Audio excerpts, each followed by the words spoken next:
Isang mapagpalang araw po sa inyo lahat. Ngayon po ay August 9, 2024, Biyernes ng ika-18 linggo sa karaniwang panahon. At ngayon din pong araw na ito ay ginugunita ang kapisahan ni Santa Teresa Benedicta de la Cruz, isang dalaga at martir.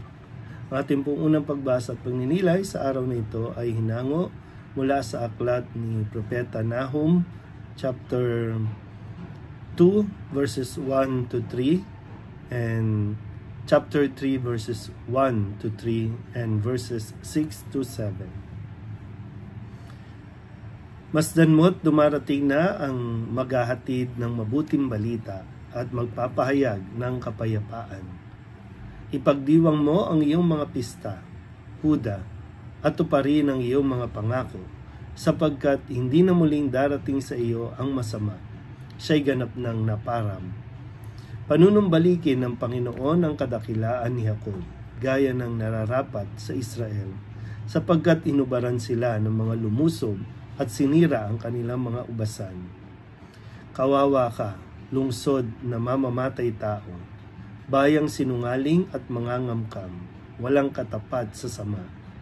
Lumalagapak ang mga latigo, rumaragasa ang mga gulong, nagdadambahan ang mga kabayo, humahaginit ang mga karwahe, sumusugod ang mga mangangabayo, kumikina ang kanilang tabak, kumikislap ang dulo ng sibat, di mabilang ang patay, naghambalang ang mga bangkay, natitisod ng nagdaraan.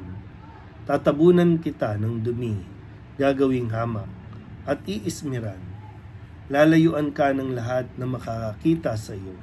Sasabihin nila, hayan ang Ninibe. Sino ang tatangis sa kanya? At saan ako hahanap ng aaliw sa kanya? Ang salita ng Diyos. Muli po, isang mapagpalang araw sa inyo pong lahat. Ngayon ay sinisimulan natin na marinig ang pahayag mula sa aklat ni Nahum. Bihira po natin itong marinig, pero ito po ay kabilang sa Biblia nung kakasunod po yan si propeta o aklat ni Mikas, isa rin propeta, then sinundan ni Nahum, at pagkatapos po niyan ay si Habakuk naman. So bihira natin marinig kasi parang maikli lang po itong pahayag ni propeta Nahum, kaya at ang sabi po ay ito ay isang tula ng pagdiriwang. Kaya nga sa unang bahagi pa lang ay paanyaya na pahayag ni propeta Nahum sa mga sa bayan ng Huda, ang mga Israelita na parating na ang maghahatid ng mabuting balita at dapat na silang magdiwang, ipagdiwang ang mga pista dahil tutuparin na ng Panginoon ang kanyang pangako. So ito po, sa aklat na ito, mababasa po ninyo ang isang tula ng pagdiriwang dahil babagsak na ang Ninibe. Narinig natin ang pangalan ng Ninibe sa panahon ni Jonas nang siya po ay isugo ng Diyos na magpahayag na sila ay tumalikod at magsisi. Pero dito sa kwentong ito, ang Ninibe ay isa sa mga sumakop. Ang bahagi po ng lungsod na Assyria ang Ninibe, at ito ang sumakop sa bayan ng Huda.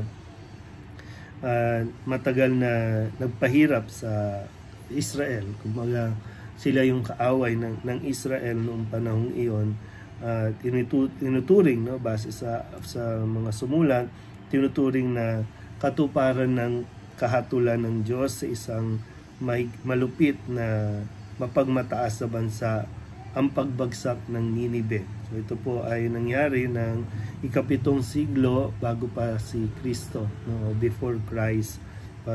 Nakikita ninyo na mayroong BC, at least isang madaling maalala ay before Christ nangyari yung mga bagay na ito. So yung katuparan ng Panginoon na ang kasamaan ay may katapusan, at tanging ang Diyos din ang tatanggol, no, sa kanyang bayang Israel, sa kanyang bayang pinili. Kaya muli, no, paanyaya, sana po ay huwag tayong mawalan din ng pag-asa. Minsan pakiramdam natin parang walang katapusan ng paghihirap, walang katapusan yung nagbibigay ng paghihirap sa atin, pero tandaan natin na inihahanda ng Diyos ang kanyang pagpaparusa, pinaplano rin ng Diyos, no? Kumbaga kung kailan ang pagtatanggol niya para sa kanyang bayan. Marahil minsan tinuturuan pa ng Diyos katulad, no, ng kanyang pagtuturo sa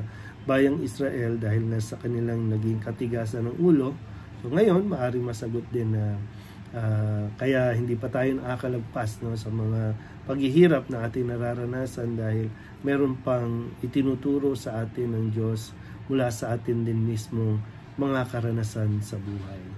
Tandaan natin, no, isang araw magdidiwang tayo at nawa kapag natapos ang problema mo, natapos ang problema natin, bigyan mo rin ng panahon ng iyong sarili na magsaya, no, na magdiwang dahil sa kabutihan ng Diyos sa atin. Muli po, isang mapagpalang araw sa inyo po lahat.